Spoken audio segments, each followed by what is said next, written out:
All right. Yes, sir. Good evening, everyone. I was going to call the meeting back into open session. Is there a motion to enter? I think we did that. Yes. Okay, we have done it. Good. All right. So if we get started, I'd like to take a moment of silence for our troops and for our public safety personnel, please.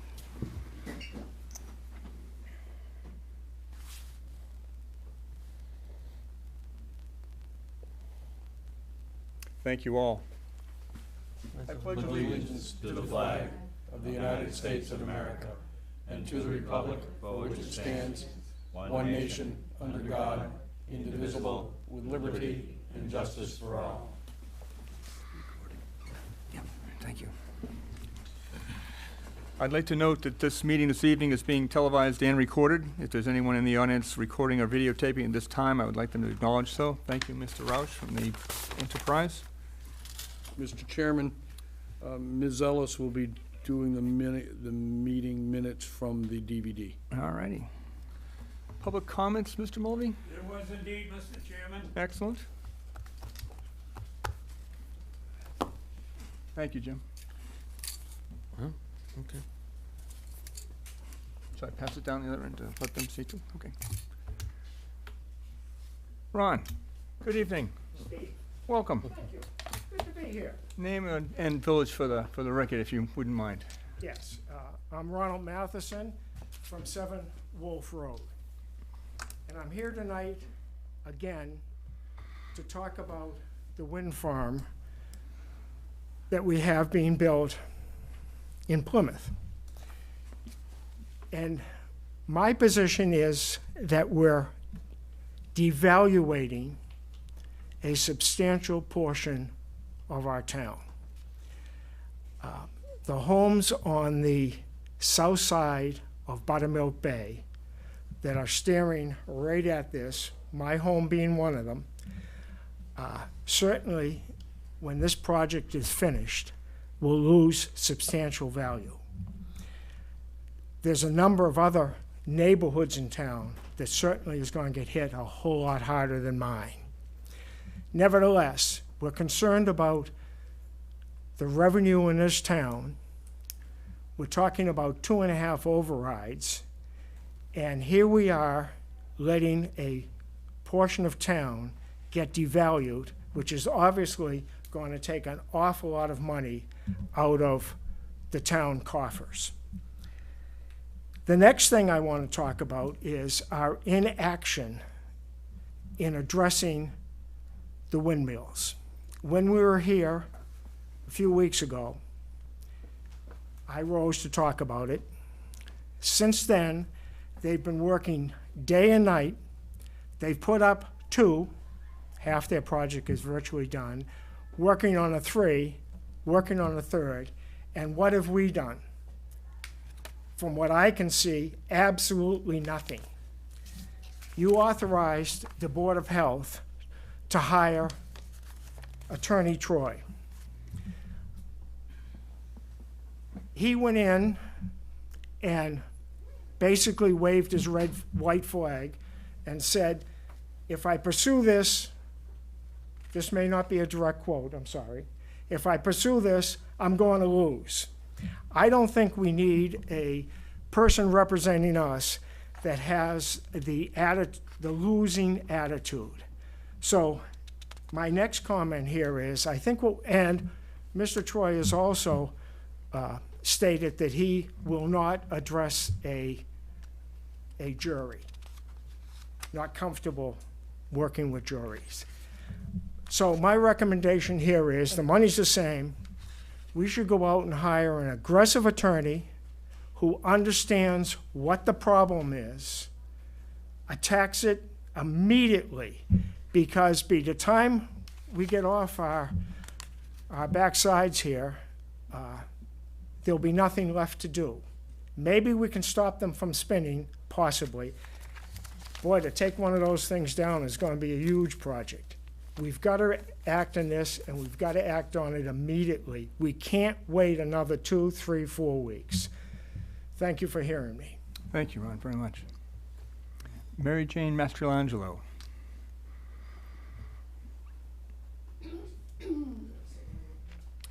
Mary Jane Mastrangelo from Katomic. Welcome, Mary Jane. Thank you. Speaking for myself. I wanted to just bring up the topic of goals and budget priorities to find out when they might be agenda items for the Board of Selectmen. The Board of Selectmen, under the charter, is the policy setting group, and the major definition of policy is what is going to be done, not how it's going to be done. And so through the goals and through the budget priorities that the Board of Selectmen set, the town administrator gets his direction on where he should be focusing his efforts and how he should be constructing the budget to meet the goals of the Board of Selectmen. So I am just, I actually thought there might be goals on the agenda this evening, so I just wanted to have an idea of when you thought that you might be able to address those two items. Or if you would, if you will. This is an open period of comment by the public to the board. Okay. As a point of information, the town administrator shall submit a budget to the Board of Selectmen by on or before January 15th. So what we are planning to do, I'm going to comment tonight about liaisons assignments tonight. 2 members of the board have met to determine goals for the year. We have obviously not met the requirements for the goals, but we will do goals. And I hope within the first 2 weeks of January, prior to the town administrator's handing over of the budget to the board, we'll have priorities and so forth set up for that. Okay, thank you. You're very welcome. And Lydia, is it I should know by now, Manter? Manter. Thank you very much. Good evening, Ms. Manter. Should I wait? I'm sorry? It's an agenda item. Should Oh, I no, wait? please wait, because then we can actually discuss it. That'd be great. Thank you so much. Okay, minutes for November 24th. Yeah, we have minutes, Mr. Chairman, for November 24th for a brief meeting that was held in the lower conference room of the town hall. And I, after review of the 1 page of minutes, would move approval. Second. Thank you. I have a motion and a second to approve the minutes of November 24th. Is there any discussion on that motion? Hearing and seeing none, all those in favor, please say aye. Aye. Opposed? Motion carries unanimously. Mr. Chairman, the next set of minutes is December 1st, 2015, and in my review of the minutes, I noticed there was a typo on page 6. Mr. Meyer, yes. Mr. Pickard, yes. Mr. Mealy, 0-yes. So, just a correction for the, in that, just above voted, Tom, on page 6. If you look at the roll call, not the roll call, but the vote, Mr. Bland suggested mitigation funds, then it goes Mr. Meyer, yes. 6. 0.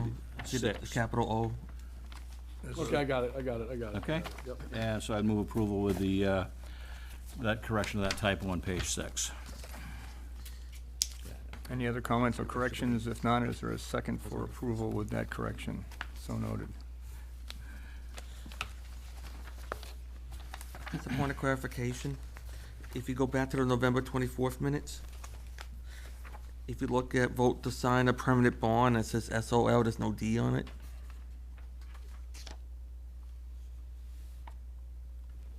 Underneath Yep, 502. got it. All right, let's go back to the minutes of the first, if we would. If there is a second to the motion to approve with the noted correction to my name? Yeah. Is that a yes? Yes. Thank you, Mr. Meyer. Okay. Motion's been made and seconded to approve the minutes as submitted and corrected on December 1st. Is there any further discussion on that motion? Hearing and seeing none, all those in favor, please say aye. Aye. Opposed? Motion carries unanimously. Thank you. Mr. Correspondence, Mr. Blanton. Thank you, Mr. Chairman. There's only one letter in correspondence. It's short. Would you like me to read the letter or just give a synopsis? At your pleasure tonight. We're in a festive mood, so. Well, then with that, Mr. Chairman, I'll go ahead and read the letter. This is addressed to all the selectmen from Mr. James Deneen. He's a resident of 260 Circuit Ave, Pecasset, Massachusetts. His subject is Hen Cove Beach status and request. On October 22nd, 2015, a group of Pocasset residents attended a scheduled meeting with the Town of Bourne Shore and Harbor Committee to convey the current Hen Cove Beach conditions and to seek guidance on how to address the rocks in the swim area. The committee was very helpful with ideas and suggested the town could have several deep rakings of the beach, especially to the low tide line. This would remove all surface rocks and many of the subsurface rocks that could, eventually, be a future problem. After the completion of the rock removal, it would be a benefit to receive some sifted sand from the town landfill that would top dress the beach swimming area. I do not recall these rocks being exposed immediately after the 2011 dredging. However, with time and tide, it would seem the rocks appeared after the silt and sand settled out. This proposal by the Shore and Harbor Committee would be a viable solution to the Hen Cove Beach current conditions. Anything you could do would be most appreciated. Respectfully, James Deneen. Okay. Mr. Chairman, Mr. Carino. a couple of points on that. The DPW will look to do some of that raking as much as their equipment will allow after the winter, and after things settle out, it doesn't make sense to do that now. The issue relative to bringing landfill area, sand down to the beach is probably not going to pass muster with the Conservation Commission because of the different nutrient pieces with that. It gets beyond my expertise, but when I do remember when discussing that with some issues we had down on Sagamore Beach a few years ago, it's not the same type of sand. Again, it's beyond my knowledge, but I certainly will bring it up with the conservation agent. But we are aware of the rock issues, and we intend to, with what our equipment will allow to pull out, we will.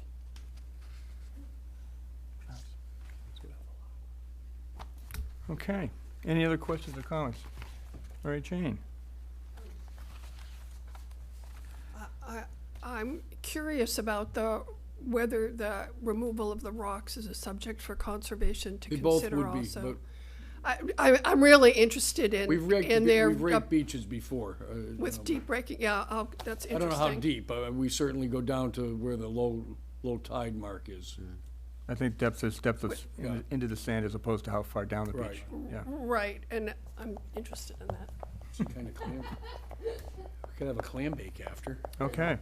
I have one other letter that we received. It was an email that was sent, forwarded to us. It's from Chief Woodside of the Police Department. And this is from Phil Lamourie. And he is addressing to Chief Woodside, please accept this email as an episode of the professionalism of your police officers. Thus, I wanted to read this evening. To be specific, I had 2 incidents which required assistance from your offices.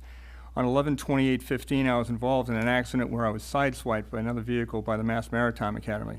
I'll not provide the details, but the person in the second vehicle called the police, and Officer Bevilacqua, thank you very much, gentlemen, arrived on the scene. The person in the vehicle that hit me was very irate. The officer handled the situation very professionally, and were all able to leave the scene without further escalation. And then during one of the blizzards last winter, I got stuck in an unplowed road. I worked for the state and was in a state car, an MBTA car, and was coming home from an emergency call-out. The snow was halfway up the front of my door, and I could not get out of the vehicle. After 3 hours of calling others for help, I called the Bourne Police Department. An officer came by and evaluated my situation, and within 5 minutes, there was a tow truck there by a private company with 3 men that got me out of the situation.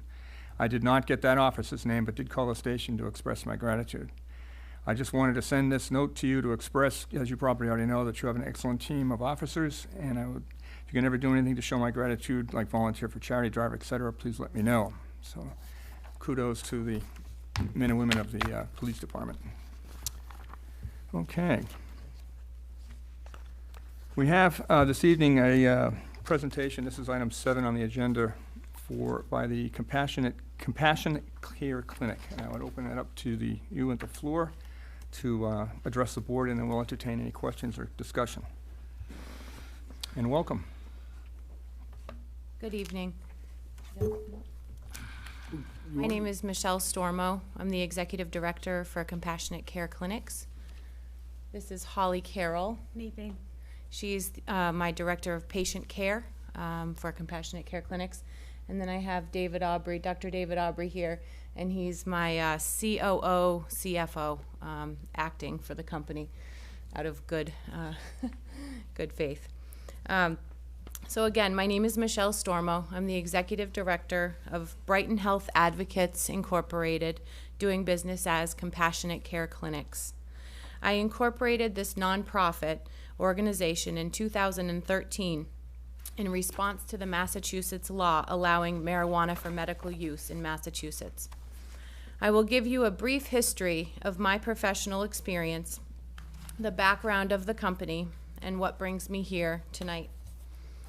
I have spent the last 15 years of my professional career treating mental health and substance abuse in nonprofit organizations.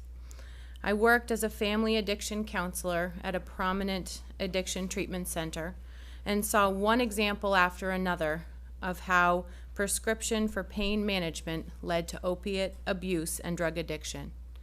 My work as a family counselor was a daily barometer of how widespread a problem addiction has become in our communities. Opioids, once prescribed to help relieve extreme pain, are now prescribed with very little medical oversight. Opiate addiction is now considered a major health epidemic and has touched most of our lives personally in some way. My experience with patients and their families is what led me to form a medical marijuana nonprofit. Many of the patients who use opioids for the relief of debilitating pain have reported that the use of medical marijuana has given them the relief they need without the addictive quality of opioids. Recent research, and I'm happy to provide you with that research if you're interested, has shown that states where medical marijuana has been implemented have seen an average 24.8% decrease in opiate-related deaths. Pretty significant, and that's just over the first year. Compassionate Care Clinics was selected by the Department of Public Health in January of 2014 as one of only 20 companies in the first round of more than 180 applications to operate an RMD in Massachusetts. My team had originally found a discrete location in Fairhaven to site our RMD. We gained community support and worked collaboratively with the town to establish zoning and obtain a special permit to operate. However, under intense media scrutiny, the DPH chose to remove 9 out of the 20 successful applicants from the licensing process. We pursued legal action, and 1 year later, the judge ruled in our favor. We have already found a host community for dispensing marijuana for medical use, and we are seeking a host community for cultivation and processing. We have already completed most of our security protocols and will exceed what DPH requires to ensure safety for the community and for our employees. We would prefer input from the local police department and want to collaborate on developing a security plan for our proposed location, if approved. We will provide the community with up to 50 full-time jobs with competitive wages and full benefits. Due to our unique situation, we are looking to expedite the opening of our facility, and we are interested in a property up on Clay Pond Road. We have spoken at length with the current lessor and the property owner and would like to move forward with an intent to lease. We are interested in collaborating on a host town agreement. A host town agreement is something that we would sit down and negotiate that would bring unrestricted money into the town from year to year with Bourne, and ask that you consider signing a letter of support or non-opposition for us to operate in Bourne for cultivation and processing only. A couple of things that are different about our organization. Holly and I have over 30 years of experience in the substance abuse and mental health profession. Our passion in coming into this business is to put money back into the community towards education, prevention for substance abuse. We intend to offer free sessions, like we can't call them counseling, but sessions with patients and their families that come into our center so that we can provide direct referrals If a patient that's suffering from a very debilitating condition has a co-occurring mental illness or substance abuse disorder, we can provide a direct referral, direct access to treatment. So we can be another touch point for people who are potentially suffering from multiple problems. We intend to form a charitable organization. In Massachusetts, RMDs have to be nonprofits, which means the money has to go somewhere. So we are going to open or found another charitable foundation, and we are going to put monies into that fund and invite 2 members from our host community to sit on that board and decide where that money is put. So again, putting that money back into the community in whatever way the community chooses. So I would like to ask if anyone has questions and invite at least Holly to join me here. It might be helpful not only for the members of the board, but also for the members that are watching, the residents and so forth, just to read the application process. And this is from the, and it'll take just a minute, it's from the Department of Health Medical Use of Marijuana Program Guidance for Municipalities regarding the medical use of marijuana, which was updated last in August of 2015. So I just want to read just the application process aloud so people at home can understand what the is before the town and what our responsibilities are. As an overview, the Department of Public Health will evaluate the applications received on or after June 9th, 2015 on a rolling basis, with priority given to the review of applications proposing to site a registered marijuana dispensary, an RMD, in any open county. Each successful applicant will be notified that they are authorized to proceed to the inspection phase, during which they may seek all required local permits, and when authorized by their community, commence building out an RMD. The inspections phase also includes evaluation of documentation prepared in compliance with the regulations and guidance provided by the Department of Health regarding the operation of a nonprofit RMD. After passing all applicable and local state inspections, the RMD may receive a final certificate of registration. In the role of the municipalities should determine what local permits or licenses may be required if an RMD wishes to locate there, and consult with their town council or city solicitor if there are any questions about the required process. Proposed locations as part of the application process. An RMD applicant should submit an application of intent, a management and operations profile, a siting profile in sequential order. An applicant must be formally invited by the Department of Running in order to submit a management of operations profile or siting profile. An RMD applicant does not inform the department of their proposed RMD locations until the time of submission of the siting profile. Now, the letters of support are non-opposition. The RMDs that may approach municipal officers, and that's why we're here this evening, to acquire letters of local support or non-opposition, which will be required for the siting profile portion of the application. An RMD is required to obtain a letter of support or non-opposition from the host community before it will be permitted to proceed to the inspection phase. In terms of the evaluation, there is no difference between a letter of support or a letter of non-opposition. Either will satisfy the requirement. If the applicant is proposing a retail dispensary, which this application is not, the dispensary location or a remote cultivation facility, the applicant must submit a letter of support in non-opposition for both municipalities. The letter may be signed by a number of folks, including the Board of Selectmen in this case. Each letter requires a particular language to be included, which is specific and specified by the Department of Public Health. Notification of the municipality. After receiving an invitation to submit a management of operations profile, the applicant must then notify the chief administrative officer or equivalent, the chief of police or equivalent, the proposed city or town in which the RMD would be sited, if applicable, and the sheriff or the applicable county, and the intent to submit a management of operation profile and a siting profile.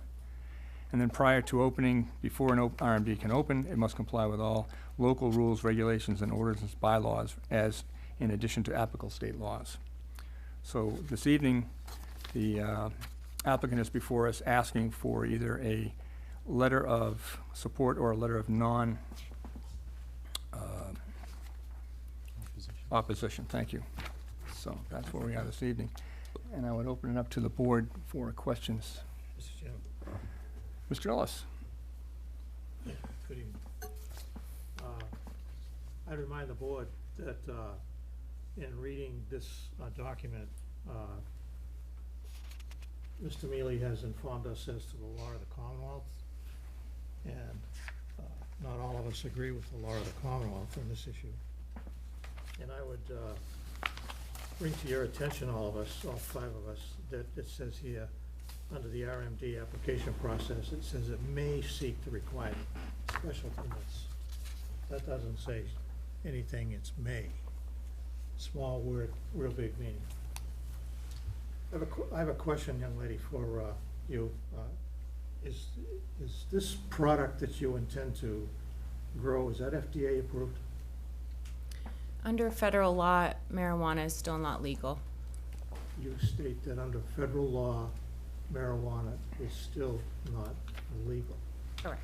So what you want us to do as a board is to approve a site for you to grow marijuana, which is not legal in the United States. It may be in the Commonwealth, but it's not legal federally, to give you an approval to grow something that's against the law. Is that what you're requesting?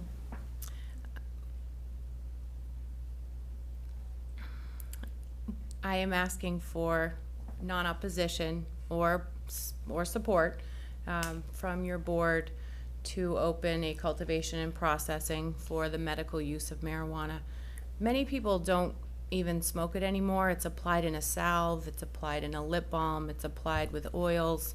So it's not really, you know, some of what we think about when you think about sitting back and, you know, people smoking pot. It's just not the way that patients are using it any longer. In your introduction letter of compassionate care clinics, you state in here that you worked with Gosnell. I worked with a substance abuse treatment facility. I don't think I specified which one, but It was with Gosnell. for a long time with Gosnold. I've worked with other ones as well. Do you work with Gosnell now? I do not. Is there any reason why you don't? I have another job with a different nonprofit. You didn't have a disagreement over a particular use of the product? I left there actually to start this company. I left there to go full-time with this company. So that's why I resigned. In your opinion, does Gosnell support the use of marijuana? I could not speak for, couldn't and wouldn't speak for someone else. I can only speak When you for were there, did they myself. support it?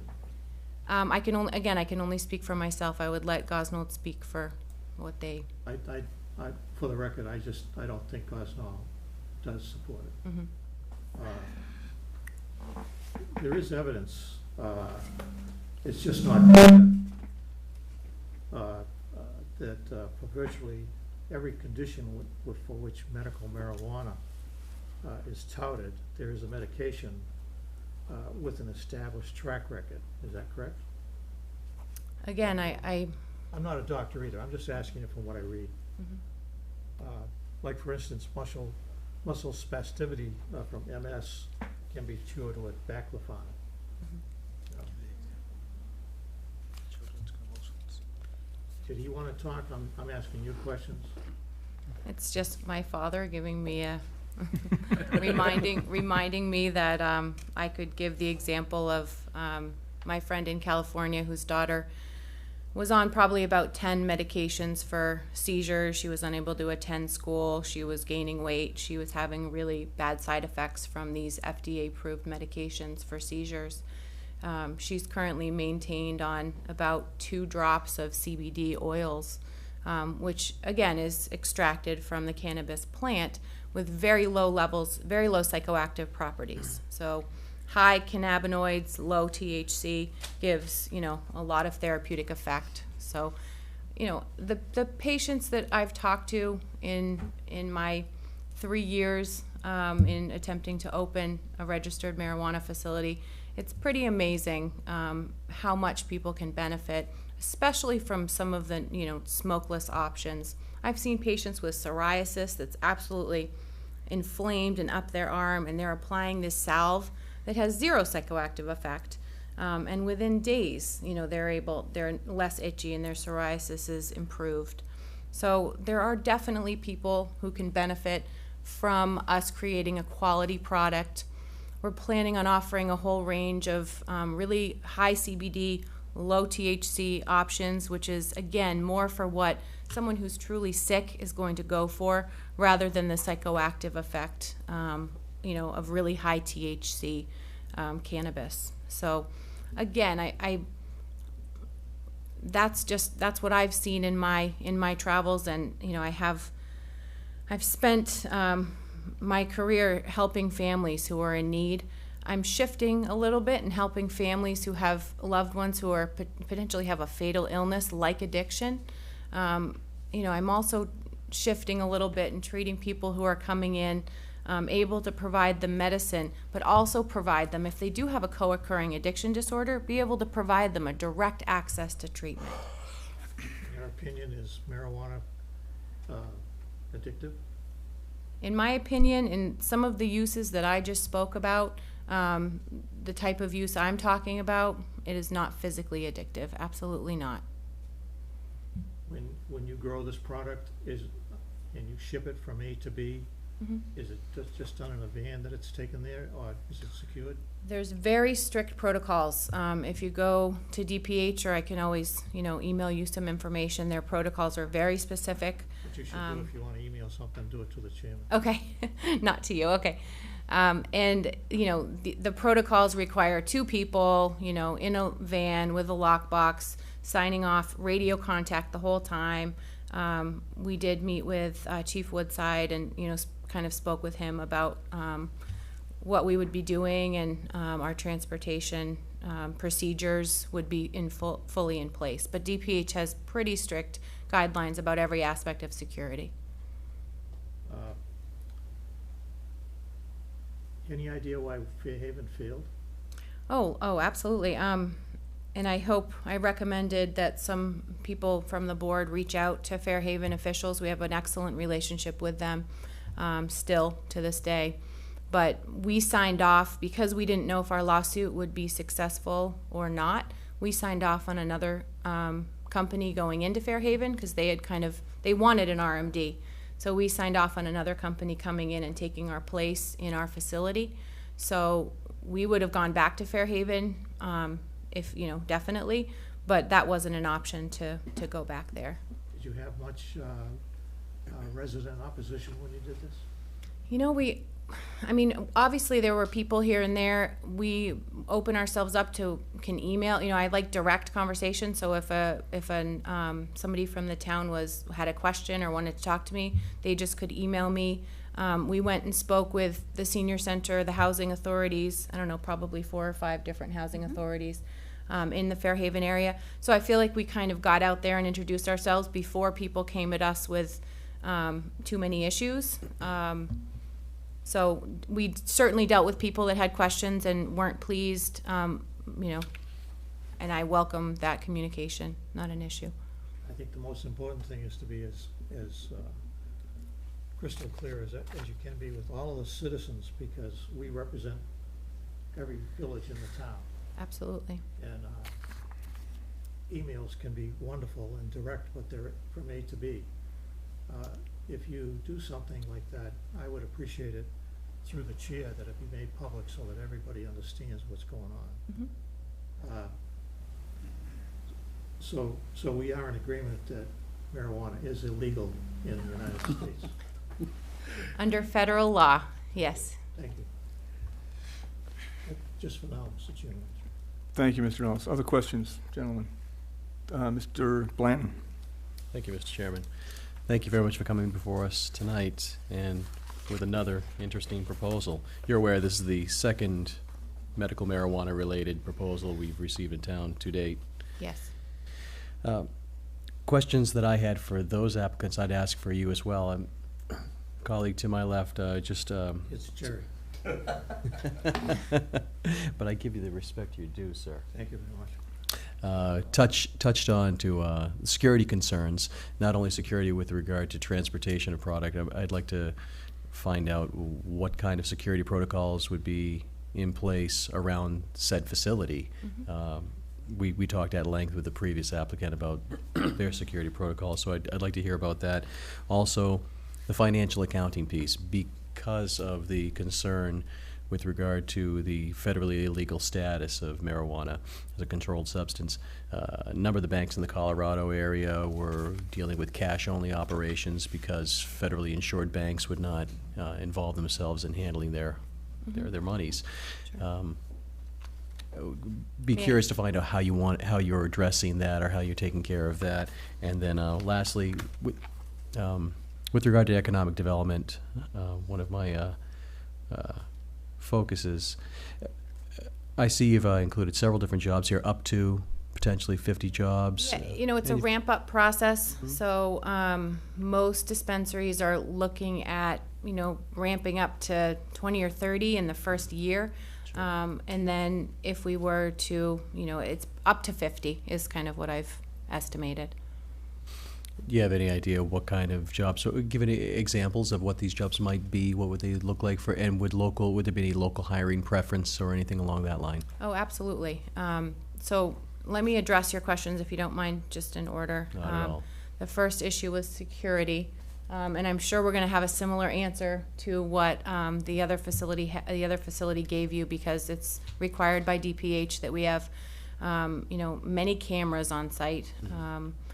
I mean, many. We had a full security build out for our last building, and it was amazing how many cameras were around that building. So it's a live feed camera, you know, 24 hours a day. Anytime there's a person on site, a staff member working there, there would also be a security guard on site. Every single person who works there has to have a significant background check. I mean, it's not just your average background check. It goes into everything. So, you know, that helps with the security, certainly. We have a director of security who was 25 years in the state police, and he's been helping design our security protocols. And we have a company that's going to be designing for whatever site we end up on. So it's a redundant system, you know, it's the security system. And I don't know if you want to say more about that, David? Okay. So, I mean, studies have shown in other states where they have cultivation facilities, because of the amount of security, crime in those neighborhoods reduces, because it's such a significant, you know, amount of security. In Fairhaven, we had one of our cameras was set to be positioned to the road so they could catch, you know, license plates if they came in or out. It would be a well-lit area. So if you read any of the regulations, it's pretty amazing. It's a good cost that goes into securing these facilities. I think the security aspect of it, if I may, Mr. Chairman. Please, Mr. Bland.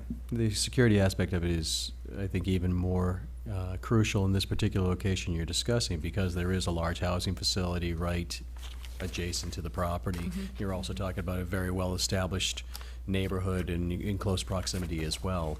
So I think the security issue, I don't know exactly what the resident feedback's going to be. Sure. I'll go last. Yeah. I'm sure we'll find out after I'm sure you'll tonight. find Yeah. out. And you were going to speak about Banking, the banking system, I can have David speak to that. Right. We have found a bank in Massachusetts that will do the banking for us. They charge a significant fee, but they'll do the banking for us. So my understanding of the regulations is that banks that have federal ties, which is every bank in America, are allowed to address medical marijuana, but they just have very strict reporting requirements. So they have to report much more carefully. They have to isolate the money that comes in from the medical marijuana from any other money. I don't know if it smells or what, but it has to be in a separate vault. So they have these protocols which are quite expensive. Most banks decide not to pursue that, but a few banks have decided that they are going to pursue it, and they'll just pass the costs on to the medical marijuana companies. And we have accounts open already. As well, there would be no cash at the cultivation facility because we're not selling anything. So there would be no money on site ever. I mean, I can safely say. That would be really more of an issue at our site where we're dispensing. That's where the cash would come in, be directly transported from the dispensary to the bank. So, Byrne? he had one more question about the jobs. The jobs. Correct, okay. So, you know, it's a variety of jobs down to, you know, from people who have agricultural experience to actually, help with the growing process. We have trimmers that would be in there. We'd be looking to hire security guards as well. So as long as people can pass a background check, and have the skills necessary or can learn the skills necessary to do the job, we would be focusing on local hiring.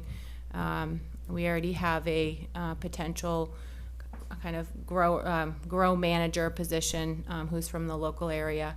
So I grew up in North Falmouth, so I have know a lot of people locally. I lived on Portside Drive for 5 years, so I know a lot of people locally as well. So we'd be interested in hiring local people. Does that answer your question enough? I Okay, think so. Thank you. thank Mr. you. Picard? Just a couple if I could, please.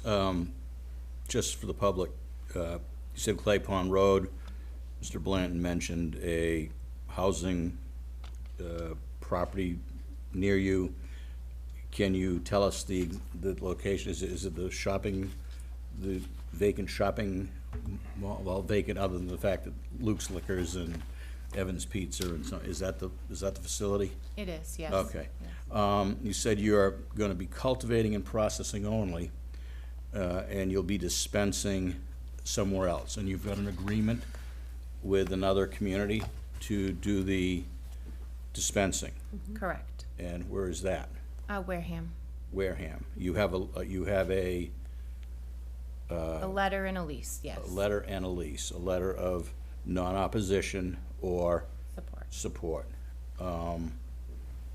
And do you have any other, are you going with any other communities for anything? We have spoken with a town up north regarding cultivation. Being closer has its advantages, certainly. Whether this location will work out or not, whether the town will approve it, I'm not sure. So it's, we're coming to Bourne, and we have spoken with one other town up north. Do you already have a letter of support from that other town? They've provided a letter of yes for us. Is that for cultivation only? Correct. Okay. You've stated something in your presentation about contributions to the community, so to speak, monetary. I'm not sure your exact terminology. How do you plan to put something in place for that? What is your schedule? Do you have a schedule? Is it based on sales? Or So we've done it a couple different ways. We have, at this point, several examples. In most towns, it's public. It's on their website. You can find what they've done for what's called a host town agreement. And they're kind of all over the board. A lot of them tie to the revenues, percentage-wise. A lot of the cultivation facilities, there's a certain set amount that goes to the town, because essentially we would have two host agreements, one with the town where we're dispensing and one with the town where we're cultivating and processing. So, if you look at it's all over the board. Some towns have zero financial gain. Most towns are getting savvy at this point and implementing host town agreements. So that's something normally we would sit down with the town administrator and negotiate an agreement.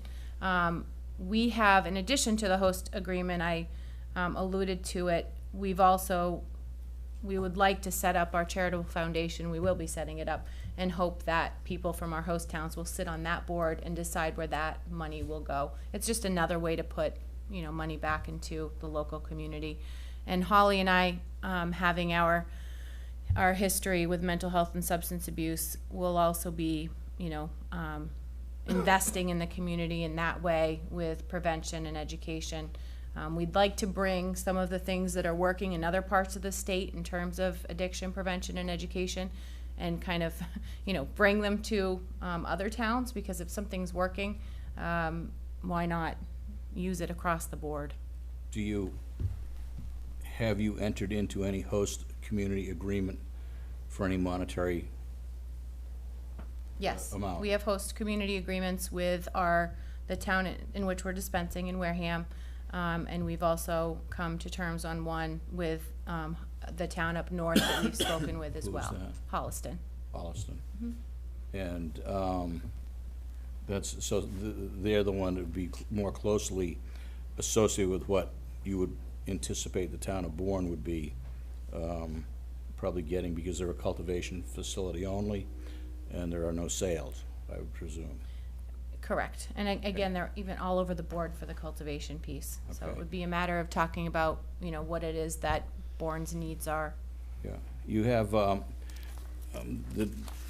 DPH has a website, and as of December 4th, when I found we were having this discussion, I went on and found that there are about 18 I'll call them vendors or providers that are currently in the process up to and including an approval to sell. I see, number 2 is Central Avenue Compassionate Care Inc. That is not you? No, no. Okay. And then I go down further into the RMDs there, and where they are in their submittal of application. If I look at number 12, it says Brighton Health Advocates. Is that your firm? Correct. And I note that while generally all the other entities that applications have been received between 6/29 and 12/2, they all have dates of their letter being submitted, additional information that's requested on the application. They've been invited to submit management operation, submitted management letters and profiles up to some additional information, and it gives specifically dates, but I note that there is nothing in any of these columns on this spreadsheet that indicates that you have any dates Correct. filled. And Have you? The reason is because of our unique situation. We're the only company that's in this situation we are, because the judge ordered us, that the DPH, it was not legal for them to take us out of the process. We already had a provisional license, so we would have been on the list with those first 18 companies. But because we were removed from the process and put back in, all we have to do is submit a citing profile. So Just a citing profile. we're like kind of in a different category, if you will, because of and I can provide you guys with the letter from the judge, and the invitation to submit a citing profile. Did we email that to you? Okay, so we can email that to I you. have the that 3 will- documents Okay. that I sent to the board. Okay, perfect. So I'd be more than happy to email you our invitation from DPH to submit a citing profile. So that's where we are. It's just, there's no way for them to kind of indicate that on the website. They were trying to figure out where to put us on the spreadsheet, so. Yeah, there's, let's see if there's anything else in here that I was gonna, look at as a Boston Globe article that states that 9 were eliminated, and your Brighton Health Advocates was one of them. I'm not sure that it exactly, I'm sure it says why, but it's neither here nor there.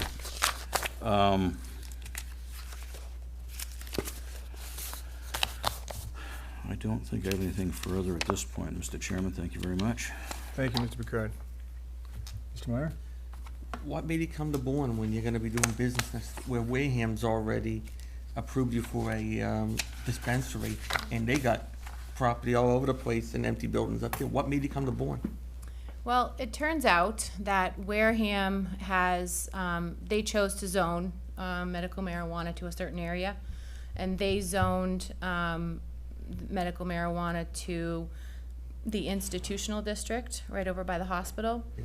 So the building that we are in the process of negotiating a lease is right next to Toby Hospital, and it's not large enough to do the cultivation piece as well. So we're gonna have a really small kind of medical office-like dispensary for patients to come in and get their medicine, but we do not have, there's no building large enough in that institutional zone to cultivate or process. So because we wanted to work with Wareham on that, we were forced to go look for a cultivation processing facility separate from our dispensary. DPA said Brighton Health or BHC contemplate making payments via various revenue streams to a related for-profit management company, Management Recovery Services. Massachusetts Recovery Services, yep. I mean, if you're a nonprofit and you're paying a for-profit corporation, I mean, or an entity, why is that? So the way that we structured this, and when we opened, again, when we looked to do this, 3 years ago, there were no companies in Massachusetts doing it. So what we did is we talked to companies in other states that were operating medical marijuana facilities, and we said, how did you structure things? Because we needed investors. I didn't have $500,000 sitting in a bank to apply for this license. So we had to go out, speak with investors, talk to them about why they should trust, our business plan and provide us with money. It's kind of a big risk being a new business in Massachusetts. So it was a lot of work getting people to invest. So what we did was we had people invest, and you can't really, get a return and invest in a nonprofit. So we set up a for-profit management company that was, and most companies are doing the same thing now. So we set up a company where Massachusetts Recovery Services pays, for example, certain employees. Because medical marijuana is not legal under federal law, we are taxed up to 50%. I mean, the tax rate is absolutely amazing. So in order to give more money back to the community and not, be paying 50% in taxes, we use a management company to buy some of our lighting equipment, for example, and then lease it back. We've also found that landlords, for example, in Fairhaven, the landlord there wouldn't lease directly to a medical marijuana facility because of the risks. They were concerned. So they leased the building to Massachusetts Recovery Services, and Massachusetts Recovery Services leased it to Brighton Health Advocates. So, our feeling and what we know to be true is that, we set this up with integrity, and if DPH had taken a chance to look at our books and see why, and talk to us and see why we were doing what we were doing, they would not have, came to whatever terms they came to. And as I said, the judge ruled that kicking us out like that was not legal and put us back into the process. So, $500,000, we've spent about that much and have to get new investors, for this time around. So we really believe in what we're doing, and obviously the investors believe in what we're doing. So, that's the best explanation. I hope that explains to you. And being a nonprofit as well, our books are wide open. So anyone, it's transparent. So, everyone can kind of see where the money's going and what's happening. Other questions, gentlemen? I have a couple if you'd. Can you talk to us a little bit about schedule? It's 10 days before Christmas and it's 15 days before, or 20 days before the end of the year. What kind of a schedule are you looking for both the town, and also what would happen once this letter was received? What would the expectations be for the town as far as the progress and development of the plan and the opening and the rest? So let's just say, if the board decided to vote tonight and provide a letter of support or non-opposition, we could, if we got the intent to lease with the Clay Pond building, and depending on the town's response, submit that with our siting profile. If we did not receive that, we would go ahead and submit, the locations we have currently, which is Wareham and Holliston. And then, we could continue conversations, after we submit, because we are submitting a siting profile. Our siting profile is due December 31st. Okay. So That was our the date I was looking for. Okay. timeline. Again, we've already been set back years, so we're kind of moving forward, trying to get things in line. And let's say, we would hope, we'd keep in communication with the town if we were to move forward with the property, let you know what we've worked out. if you ever had a chance to speak with anyone from Fairhaven, you'd find out, we are very good at communicating with the town, keeping close contact to keep everyone informed.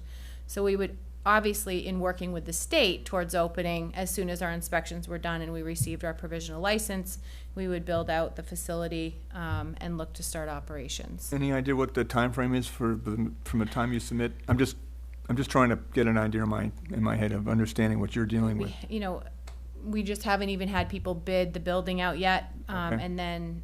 But we would first start construction on our cultivation facility because we need at least 3 months, of cultivation and processing before we can open the dispensary up. And probably, at least 5-6 months until we can do that. Okay. So it's still not, nothing's fast.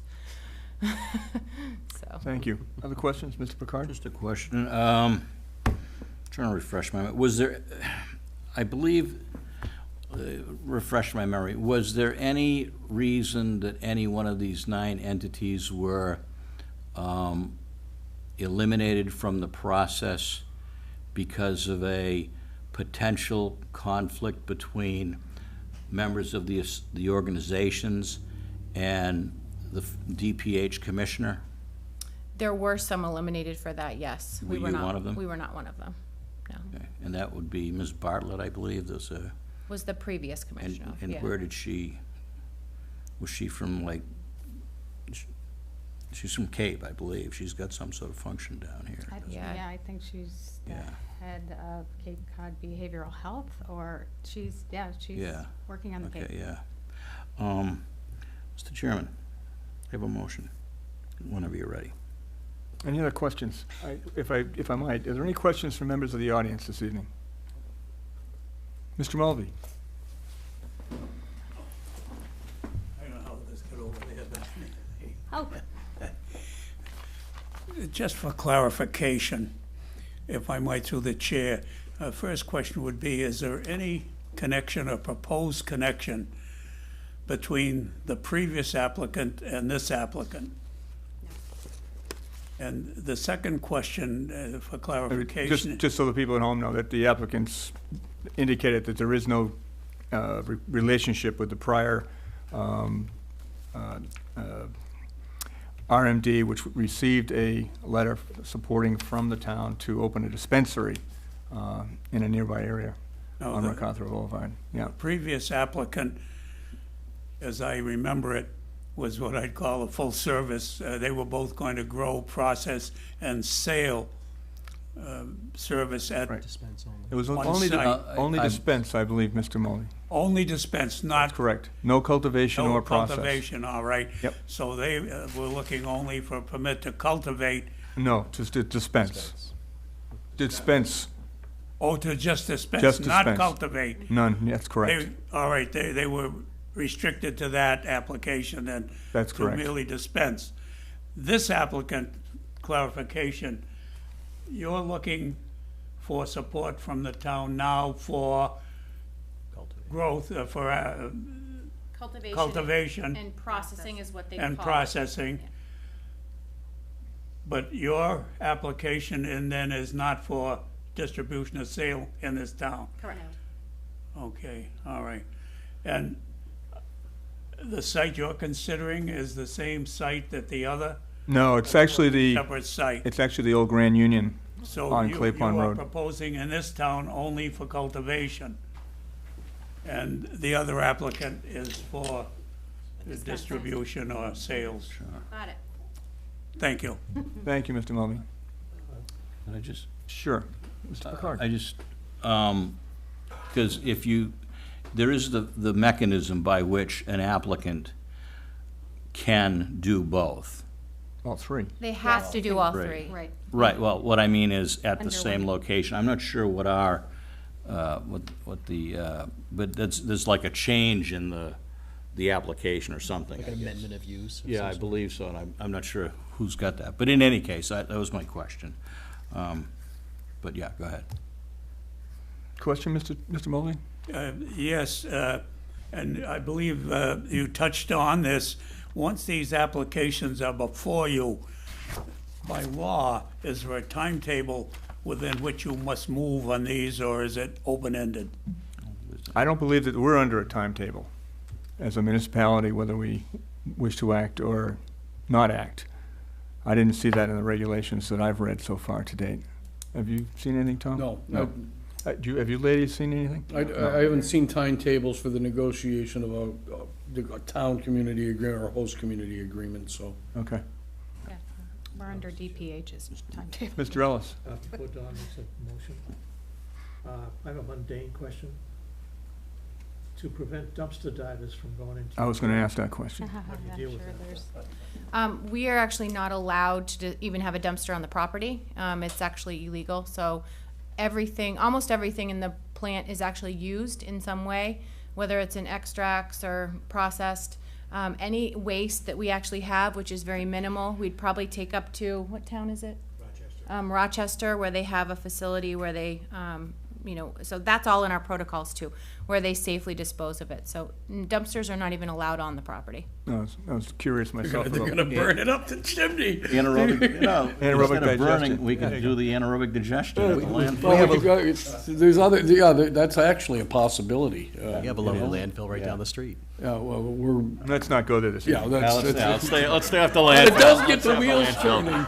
We're not that I have festive I yet. have two quick questions, if I could, Mr. Chairman. Please, Mr. Greenhouse, The bring us back. Holliston agreement that you currently, excuse me, have, will you pursue that in addition to Bourne? So under this, under one license, we can have 2 locations that do all 3. Yeah, Or 1 location that does all 3, okay? So we can only have 1 cultivating and processing facility per dispensary. So we Correct. couldn't have 1 in both towns. So unless you were providing unless we had an additional application in, with an addition, which was that Additional list he dispensary. had, that list, Mr. Picard had. Okay. That would have another dispensary, so. excuse me, okay, thank you. I'm good, thank you. Okay. Mr. Mulvey? The word processing comes to mind.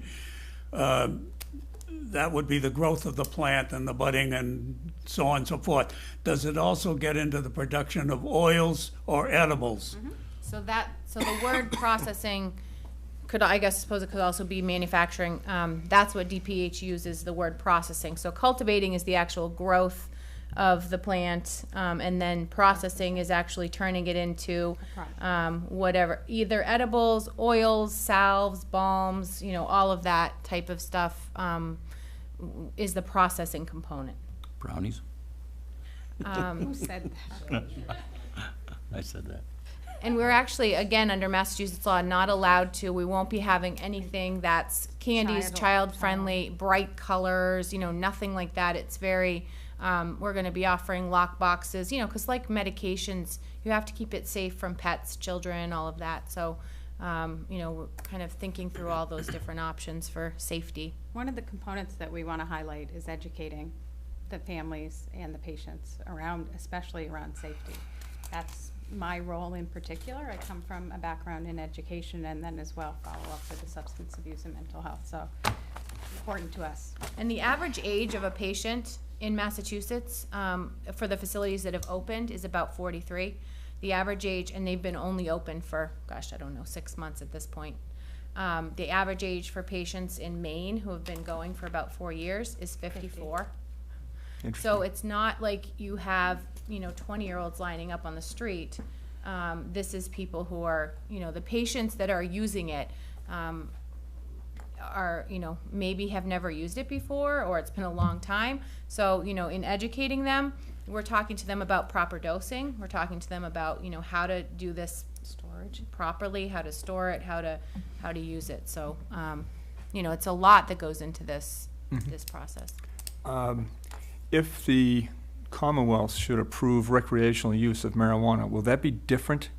Will it be, I don't understand on how that's going to happen, but if, And I don't think anyone understands, okay. Mr. So Chairman, the how that's going to dispensaries that happen are doing until- medical marijuana are not overnight going to become the Walmart of marijuana? Not overnight. Okay. Now, we're planning to stand behind our mission, even if it does become recreational, that we would still provide, again, what recreational users are not looking for, which is the high CBD, low psychoactive, more medicinal component. You know, your recreational user is not looking for a balm to rub on their, itchy skin. They're, or their back where they're having back spasms. So we are committed to providing those options, and being that we will be kind of more of a medical office type, I don't know that we'll have the draw of maybe some of the bigger, dispensaries.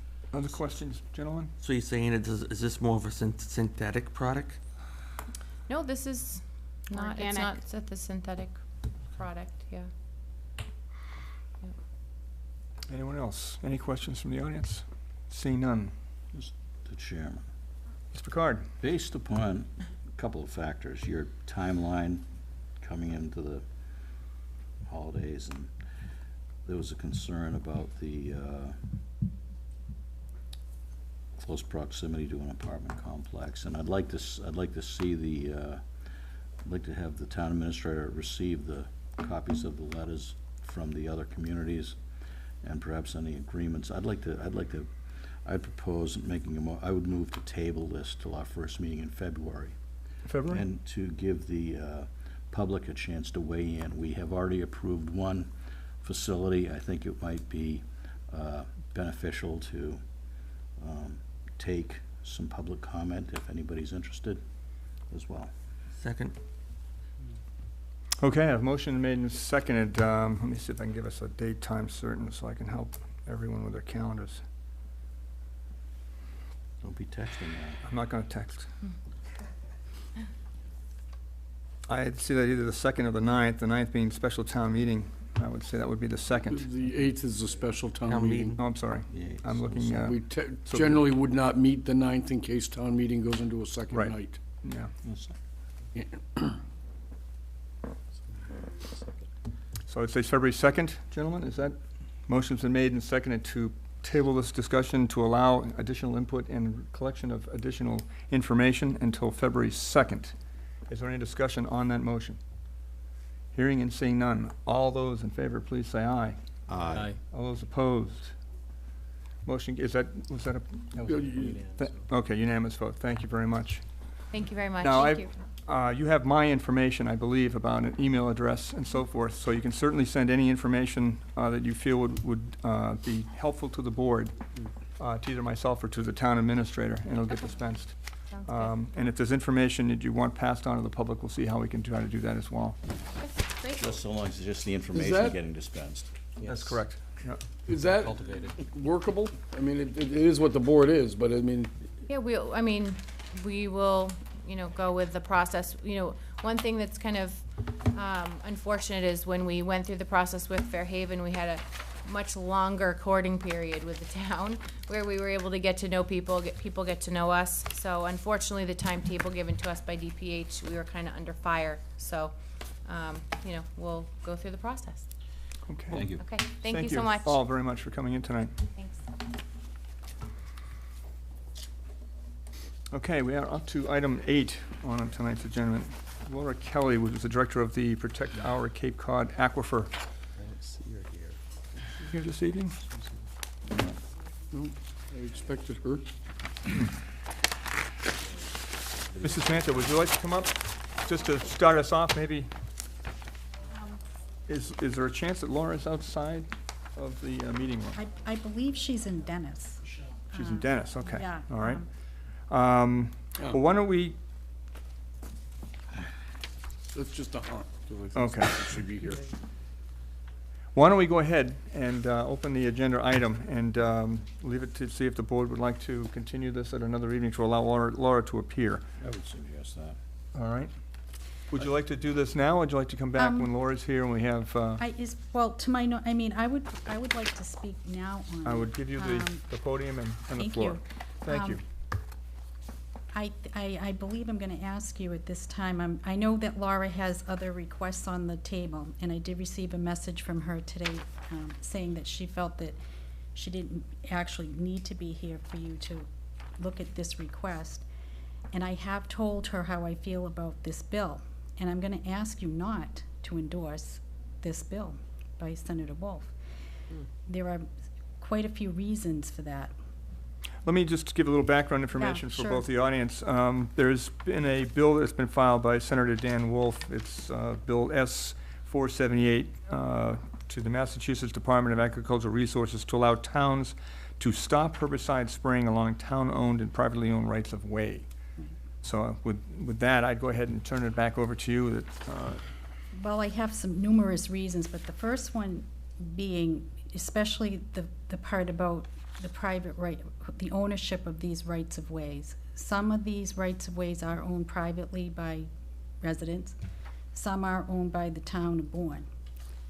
The easements, the controlling easements on these properties is something that this bill does not address and is very important because, for instance, in the case of right-of-way 242 in Bournedale, in which the town of Bourne owns a portion, as well as private residents, the controlling easement on that property says that the owner has the restriction of they can cultivate the property, in other words. So in other words, Eversource does not own the property. The town of Bourne does, and those private property owners own it. And the controlling easement stating that the owner reserves the right to cultivate. Well, how can you cultivate the land or farm it or grow or do whatever you want? Maybe the town of Bourne might want to use that property. You can't do that in spraying these types of herbicides on the property. The other issue is that Eversource has a 100-foot right of easement, a swath. They do not, I believe, have the right to interfere with property outside of that 100-foot swath. And that is something that I wanted to see go to court. Because this is what this bill, I really feel that the bill would hinder the town and also the private property owner from going forward and stopping the spraying. The bill defaults to spraying, and I'm very concerned about the language regarding the arbitration. Is that arbitration binding? I don't know. And even if it isn't, that's not a good thing. And in terms of writing to the Massachusetts Department of Agricultural Resources, the problem with the pesticide regulations as they stand right now is that they are not written into the Mass General Law. And without that, without those regulations actually being written into the law, there's no way of really truly enforcing them. And they're not being enforced. MDR has repeatedly continued to license Eversource, even though they have hundreds, I mean hundreds of complaints. Very similar to the ones that I had that I brought before you last year. Every town on Cape Cod, as you know, is in opposition to the spraying, and every communication I've had with MDR is telling me they're afraid not to license Eversource, even though they know about these violations. I feel that this bill will just make Eversource more powerful, and we're giving them the leverage to do whatever they want. And I don't think that the town or the people or the state should be run by a big business like that. So those are some of my objections to this bill. And MDR absolutely has had a lack of response to people with complaints of exposures. I guess Seahorse Farm in Harwich is the main one. I mean, bodily spraying, and they still won't stop this spraying. I just do not believe that we should take away the rights of the people here and being able to go into land court if necessary and have a judge decide, can they spray on that 100 feet? These herbicides can migrate through the soil, and they don't have the right to interfere with trees or property or people outside of that 100-foot right-of-way. And in some of the property owners' cases, they were using the right-of-way. It's very close to their wells or right on top of their water. I think we got into that too. I think some of the other things Laura Kelly may ask of you might be more appropriate than this letter. I'm hoping that this bill dies. I really do. I feel so strongly about it that I would definitely speak out further on the matter to prevent that bill from passing. As it stands right now, I have an agreement with Eversource that protects a good portion of the town of Bourne's easement. They will not spray west of the Herring River on right-of-way 242 to Bournedale Road. And if this bill were in place, I'm not so sure where does that leave any of us, or the town for that matter? Does that preclude us from going into court to look into these other issues? And one of the herbicides they're spraying heavily now is glyphosate, which has now been determined since the last time I was here that it is a carcinogen. The state of Massachusetts has a waiver in this state for testing the water. Now, when I talked to the EPA in Boston, they told me that in order to have that waiver in place, the state had to show that that particular herbicide wasn't used in abundance. In other words, they're not expecting glyphosate to show up in the water, so there's no reason to test for it. And we're not heavily using it for agricultural purposes. However, now we are, because Eversource is now spraying this every place, and they're spraying it right on top of, right near and on top of the municipal wells and the aquifer. The aquifer is probably less than 100 feet. And their regulations, if you really read the pesticide regulations, if you ever get a chance to do it, you'll see it doesn't make sense. They can spray it so many feet from a municipal well, but closer to a private, it's all the same. And the soil is so permeable here. I do not see how that waiver makes sense, because soil. If I might just Yep. interrupt, Mrs. Manda, your concern is that the proposed bill may not allow? Yeah, I don't believe it will allow the town or private citizen to go into court and protect the property because of the arbitration. The bill is saying on privately owned right-of-ways. Well, the vehicle for that is land court. Eversource entered into an agreement with each property owner, and there's an easement agreement. So for instance, this is my problem with it. My piece of property says that Eversource has the right to cut, trim, and delimb, and it says only. There are all kinds of people that have. Now, that's an agreement that you particularly have as a private. That's on my deed, yes. It's on, it's Yep. recorded on your deed? Yes. Okay. The town of Bourne has something very similar in its history on right-of-way 242. The controlling, you have to remember, the original property owner conveyed the right, and that carries from property owner to property owner. In this particular case, it was Mr. Bernard Harkins. He owned this huge tract of land. The town of Bourne acquired the land, and so that controlling easement still says that you have the right to cultivate.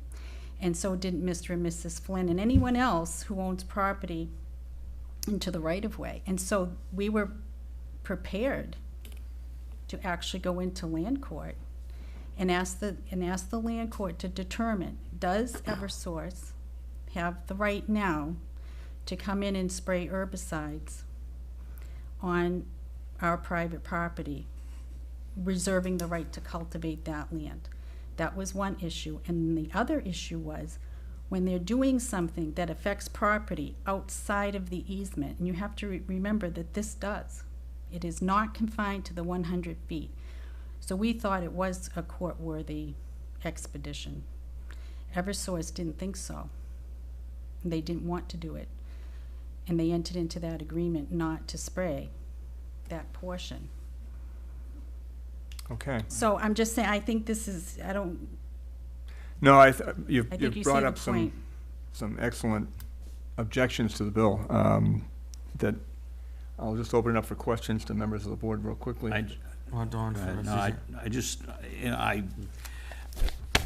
Being as the proponent is not here, I have a couple of ideas. Number one, I believe we should table the discussion until a meeting in February, getting through the holidays. 2, I believe that we should have asked the town administrator to contact his colleagues Cape-wide and see what they've done. 3, I think we should reach out to Senator DiMacedo's office. He has a legislative director who I believe is also an attorney, and find out whether, where they see this bill at and whether or not it's, as Ms. Manter said, some sort of a issue where Eversource seems to be trying to get out of any type of litigation in the future. So there's a couple of action items there I think might be well advised, but I do think we should put this off and not take a position on it tonight. Mr. Chairman, Mr. Ellis? I'd respectfully request through you to Mr. Guarino that you notify Mrs. Manta when this is going to be on the agenda again, to give her an opportunity to come back in. I'm very familiar with the land that she's talking about. She is 1,000% correct in how that land was potentially damaged. And if she could give us a page or two of an oversight of your argument that could be dispensed through you, Mr. Chairman, for us to look at, as well as the other things that Donna has requested, I think it would be in the best interests of all the people, and particularly Mrs. Manter and the people who live up in the area where she is. Thank you, Jerry. Michael?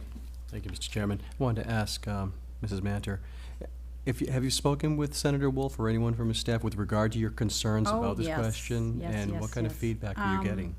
Well, I emailed him, I did talk to him, and I believe he didn't respond to me directly, but I noticed the wording of the bill did change somewhat significantly with more levels, or should I say layers of arbitration. But anything that leaves the ballpark to Eversource to in the end say we can just spray wherever they want if an agreement can't be reached is wrong. Absolutely wrong. Because they are doing it knowingly poisoning people. They knowingly poisoned people in my neighborhood, and I have another person who has come forward with the same neurological symptoms that I had, and we're now trying to determine we're right back in that time frame again between 2006 and 2008. And I'm starting to believe on that note that we need more help in that area. They should not be coming into a residential neighborhood spraying like this everywhere. And so now we don't know what's doing what. But if Mass Department of Agricultural Resources will not investigate these cases, and again, I'm saying, they are outside of their own regulations. I would like to have every opportunity, like any other private property owner, to hire a lawyer and go into court and let it be decided there, because they're not protecting our best interest. Thank you, Mrs. Manta. Do you think, just for the people at home, we should read that middle paragraph just so that people understand what we're talking about? The paragraph that she has an issue with is if the municipality or water district and the entity seeking to control the vegetation are unable to come to an agreement regarding a non-spray approach to vegetation management within 60 days of began discussion, the disputed issues shall be decided by arbitration using an arbiter mutually agreed by the parties. If the parties are unable to agree with the arbiter within 15 days, each party shall choose one arbiter each, and those selected then determine the disputed issues within 15 days. If that's not possible, then a third arbiter will be appointed within 15 days from the date, and the third arbiter agrees to participate. Not in the session shall present the parties from using an organization such as American Arbitration Association. If no reasonable no-spray agreement is offered to the municipality and an agreement is not reached within 90 days after the date of the offer, the public utility at its own option may apprise pesticides approved by Mass Department of Agriculture in its right of way or use other methods to control the vegetation. To me, this is just a big license to filibust and to stall and basically eventually get what they want, and this is not in the best interest of the residents or the people that live in the area, and that's why I think someone from Mr. Wolf's office should be here in February to defend his own bill. But it says here that Tim Madden, Sarah Peak also signed on to the bill, so this is a Democratic delegation down Cape. And I would like to know why they signed on to a bill that is going to harm individuals or people potentially. Okay, so, Mr. Chairman, may I suggest February 16th? all right, I agree. Is that agreeable to all the members? Sure. All right, is there a motion? Move to table to February 16th, and I believe that the administrator knows what his plan of action is going to Second. be. Okay, I've got a motion made and Well Second. spelt out. seconded. Discussion requested. Excuse me, yes, go ahead, Mary Jane?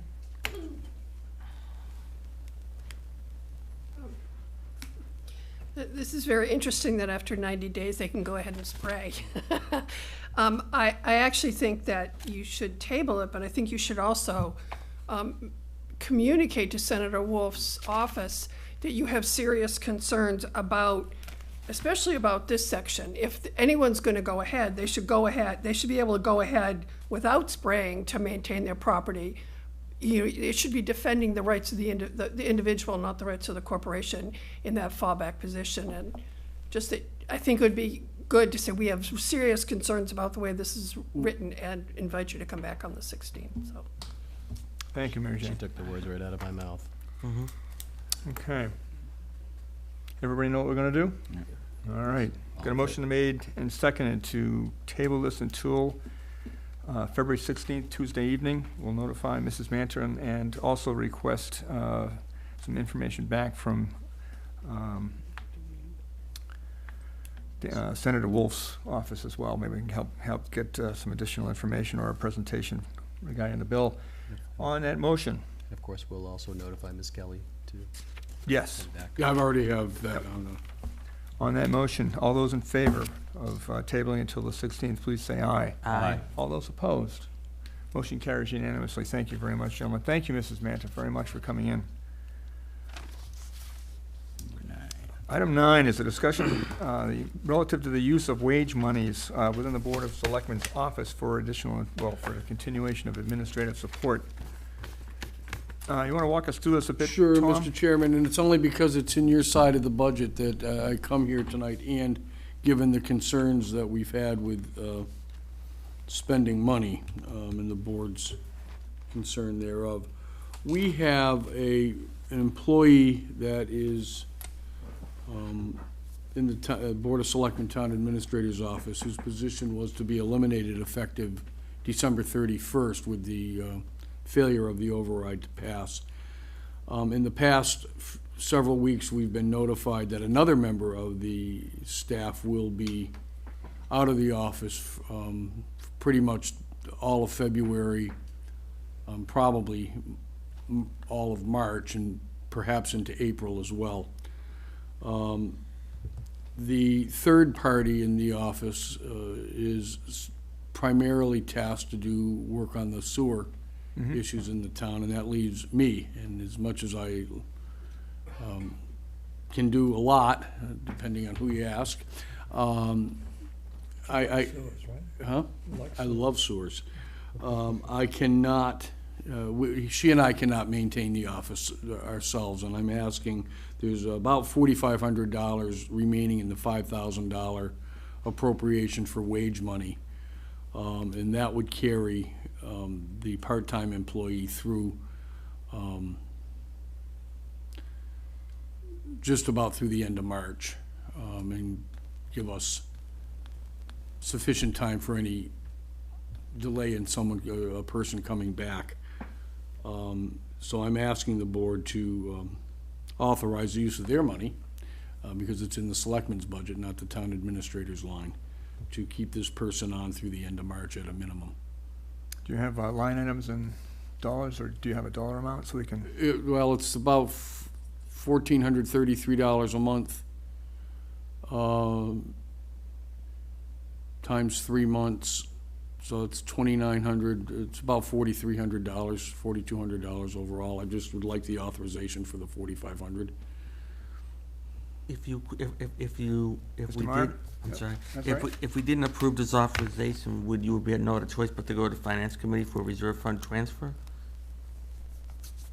I was asking. Well, for there's people. the short answer to that is yes. I'm looking at some other things to move it forward after town meeting, but for the purposes of what I have to do tonight, to get this solidified, to be sure that we're properly staffed in our offices, that's what I need to do now.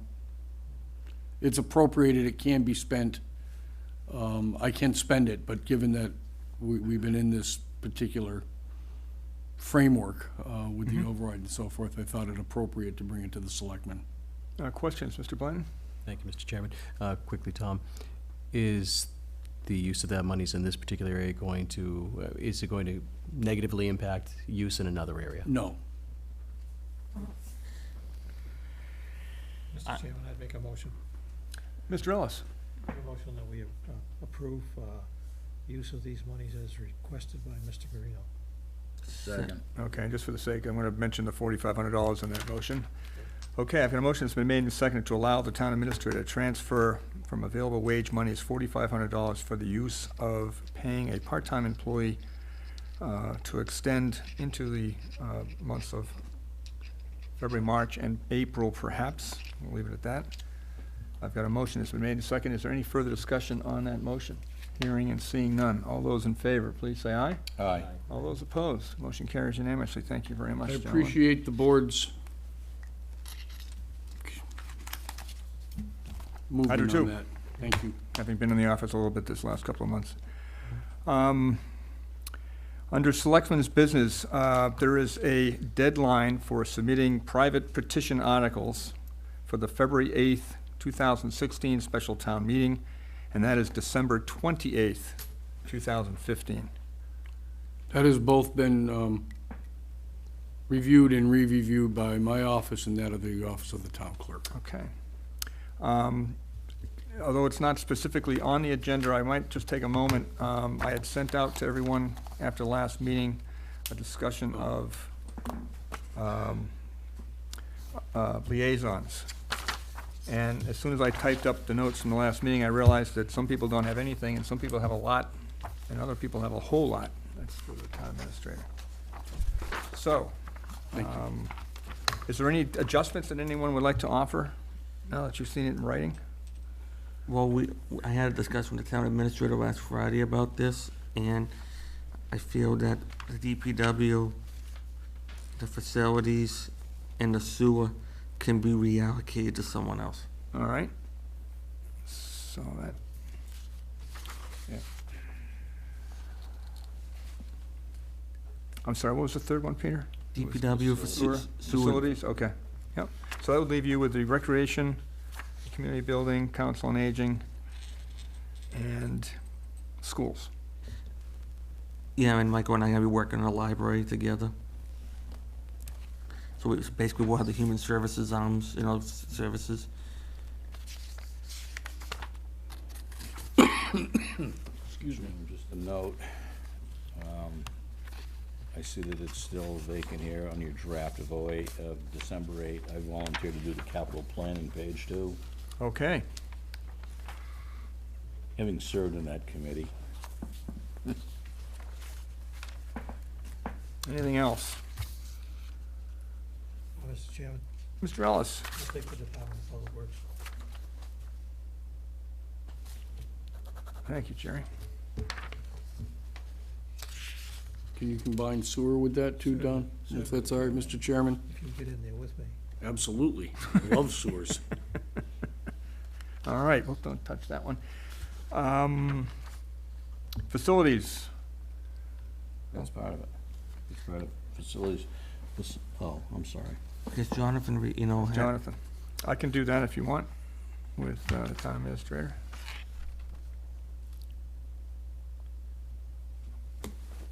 I've got a long list, but those are relatively mundane, easy to do town hall stuff, so. Anything else by anybody? That'll become it. I can send this off. I'll notify Mary Jane with this list so she can start combining her people and so forth. And the Human Services Committee will be, Oh, yes, Human Services. it will Thank be you, Peter. Michael and I, since we are doing the Human Services side of the budget. I note to both members of the board that during the discussions on the override, just so you know, the human service funding was to be eliminated with the exception of the Visiting Nurse Association. Right. However, we have a February town meeting coming up, and we may want to look at reallocation of resources to be, if it being cut or spent in the best interest of the people in town, the services in town, i.e. maybe this building and the function of the library and other things, so. Absolutely, Mr. Meyer, you certainly will want to look at that. Mr. Chairman, Jerry? through you to Tom, how are we doing with the bus driver? We are secured through with $9,000, and that is one of the areas also that we'll be looking in February at. I continue to seek outside funding sources for that. We're relatively secure. We're secure for a couple of more months. Thank you. To fund that for a 6-month period, I need about $25,000. Okay. Anything else relative to liaisons? Hearing and seeing none, okay. We'll call it a final draft, we'll get that out. I appreciate your help, gentlemen. Let me see, Town Administrator's Report, item 11 on our agenda this I evening. only have a couple of items, Mr. Chairman. Are we, did we forget one thing on the Selectmen's business not on the agenda? I'm not sure, Mr. Meyer, because it's not on the agenda. No, but you said you were gonna do it on the Selectmen's business. Which, what was The that? appointment of a member that, we told some members they would be on this week's agenda to appoint them to different committees, and it's not on here, and you said you were gonna take. Ones. In my Human mind- Services My Committee. mind. I'm sorry? No, the Human Services Committee, was one. I just person. wrote down Peter and Michael. No, we're talking about the appointment of, Citizen a appointments. citizen appointment. We said at the last meeting, they would come to this meeting on the 15th to be appointed to serve on, I think she applied to be on the Human Services Committee, and Dave Palancy applied to be on, I'm sorry. I can go online right now with permission. No, I don't want to go online right now. And but- read the last agenda. We're not supposed to have electronic devices on. I'm asking. Well, let's swim it now, wait a minute, what, We told, at the last meeting, we had on the agenda, we led street correspondence into the record stating that we would, and in those correspondence, you said at the next meeting, we would be appointing these members to their respective we're not going committees. to swear them in, but I We're not understand. swearing in, but, I appoint understand them. what you're referring to now. You can't appoint it. It's not. It's not on the agenda. So now, that's fine. I mean, so maybe you misunderstood what I was asking about earlier when I asked you the question. I did misunderstand. I thought you were referring to the liaisons, and I apologize to the members of the audience if they're here for that, because we didn't include it on the agenda. It would not be allowed to be acted upon this evening. I apologize. Will you please make sure that it's on for the first meeting in January when we come back from Christmas I will break? absolutely make sure, and we'll notify those individuals as well. We'll have 3 different appointments that night then. That's right. That's right. My 4, apologies, Actually 4. ladies. There was library, maintenance. Human Services, Recreation. Recreation. Yeah. That wasn't for tonight, but that's, Okay, we got that clear? Yep. And I apologize again. Okay. I'm going to blame you for that. okay. All right. No, wait a minute. That's my job. But you've been so good lately, Don. You can tell it's near the end of the year. All right. Mr. Carino, you want to take us through a few items you've got on your... Just a couple of things. Thank you. We have had our initial meeting with Mr. Siolik Yes. on the 208 and other financial-related issues. Linda and I met with him last week. We will meet again on Friday morning of this week. Yep. Okay, so just so we know, we're moving on that. Relative to VizGov, we had our last meeting today. We thought we would go live tomorrow. We found a glitch relative on the software side on how some of the decimal points were extrapolated. So if we looked online and we had $6.51 million an account, we'll use free cash as an example, it would post as 7 million. And we didn't want to have a $500,000 variance there. So they need to broaden out the, Was it rounding errors? yeah, well, Okay. yeah, rounding errors. So we expect that it will go live next week. And at the very latest by the 31st, but we expect it to go live next week. We expected it to go live tomorrow. We're very pleased with it. We have some notations to put in a couple areas as we move it forward. It will be prominently placed both on the new events type on the website, and it will also be linked to the finance page as well as a page for the town administrator. So there'll be a number of other areas to get that from. So we're there. It's just there were a couple of minor glitches in the last meeting today. All of the layoff notices have been, on the initial, at Town Hall and other places have been done. We're still in a step-down bumping area as it relates to one of the departments, and that will be completed by week's end.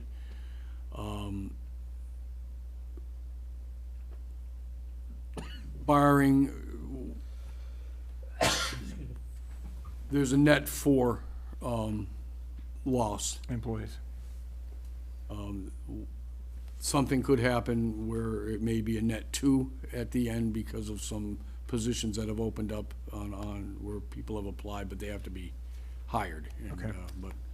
But for that, it's 4 more. And that's in addition to what was done In the spring. With the additional $250,000 plus that the selectmen requested to come out of the budget prior to town meeting. Anything else, Tom? It's been a kind of a hard year as we wind down for the last meeting of the year. I think this board has worked extremely hard, well together overall.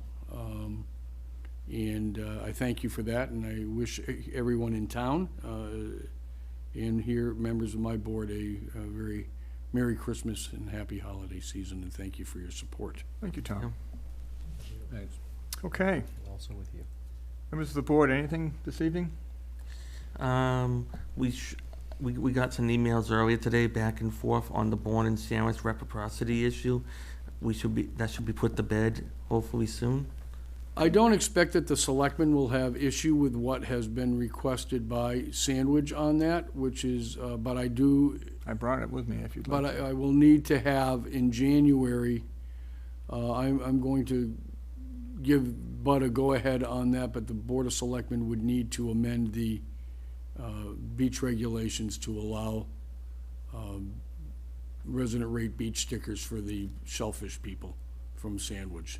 And it makes sense. It makes sense, and they're not asking for a lot, and it's kind of a fair piece. Bud and I have been working on this for quite a few weeks, and Just for the people that, this is a request by the town of Bourne for allowing Bourne residents to receive beach sticker permits in Sandwich, up to 200. up to 200 residents.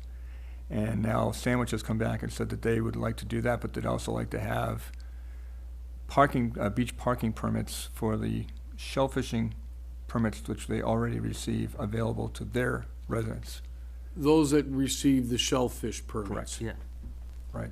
So they have someplace to park when they come over to do shellfishing. Is that an additional fee or inclusive? It would be an additional Additional fee. $35 fee. Additional fee Yeah. for parking. As Yeah. opposed to the $50 fee or whatever. So that is where the negotiations have sat. Paul, a question? Okay. Anything else? No, Unless there's strong opposition from the board on that, I'm gonna move ahead with it. And we'll have you change the regulations in January. It's a great first step. It's the final step, I hope. No. You might be able to go over and ride the zip line at the Heritage. Yeah, no. Okay. Anything else, Peter? just happy holidays to everybody. Hope everybody has a safe holiday going forward and Okay. stay safe out there. Mr. Picard, anything this evening? No, I think I'll pass. I think everybody else has said Merry Christmas. I don't need to. Humbug. You could say humbug. Michael? We refrain from being grinchy and actually praise Mr. Picard for chairing a nice meeting that most of us attended over there at the Cape Cod Selectmen and Councils Association last week at the Daniel Webster Inn. Tackled the issue of homelessness. The assistant manager of the town of Barnstable, a couple of different folks from some of the nonprofits that hit on that issue. It's a pressing problem that we on the Cape struggle with, and was pointed on out, none of us really budget as a municipality to probably handle the problems adequately. So it's a spirited discussion. Hopefully we'll look forward to some more discussions down the road. That's all I have to say, other than happy holidays to everybody in town. Thank you for those kudos, if I may. You deserve If it. you ever want to become the president of an association with a bunch of politicians, just try to get through the introductions. Everybody wants to hear themselves talk. I'm going to refrain for It's a while, just sir. brutal. Anything, Mr. Ellis, this evening? Yeah, I'd just like to wish everybody a very Merry Christmas and a very Happy New Year, and a very prosperous one. And Merry Christmas to the town of Bourne. Very good. Thank you. Paul, question? Before you go to Christmas, could you guys do a quick update on the new DPW facility? Wonderful. What? Pretty looking thing? Is it open and operating and ready for winter and all that Oh, stuff? yeah. Yes, it is. Yeah, it is. They already got deliveries of salt, didn't they? Ribbon cutting, I was told from the chairman of the DPW working group that would probably be the spring before they do it, because they want to get the bugs the kinks worked out and get through the winter first. There's a couple of pieces that still have to be finalized. The enclosure of the, what I call the cold storage area, which will also house an office, not an office, but an area for the carpentry shop and the, but overall, ready for winter, ready to go, salt shed stocked. Few islands done. Yeah, the fuel island is done. We expect to start pumping, we're not pumping right now, by the first of the year as well. Diesel is ready to go. and all the equipment is up there from the old place? 90% of the equipment is up there from the old place. There's still some movement of some of the smaller stuff that needs to come. It is a wonderful facility, and they're very happy to be working in it. And Yeah. you have a ceremony in the springtime, maybe? That's what I was told, Yeah. but Yeah. Okay. I would just like to wish everybody a Merry Christmas as well. And I'd also like to recognize the men and women from both the fire department and police department, which participated in the Homeless for the Holidays this past week. Another outstanding year, and they were blessed with much warmer weather than they've seen in the past. But thank you very much to all those folks. So with that, gentlemen, if there's no other business before us this evening, motion to adjourn. Second. thank you. Motion's been made and seconded to adjourn. All those in favor, please say aye. Aye. Opposed, motion carries. Thank you all very much this evening, and thank you for the year. 12 million.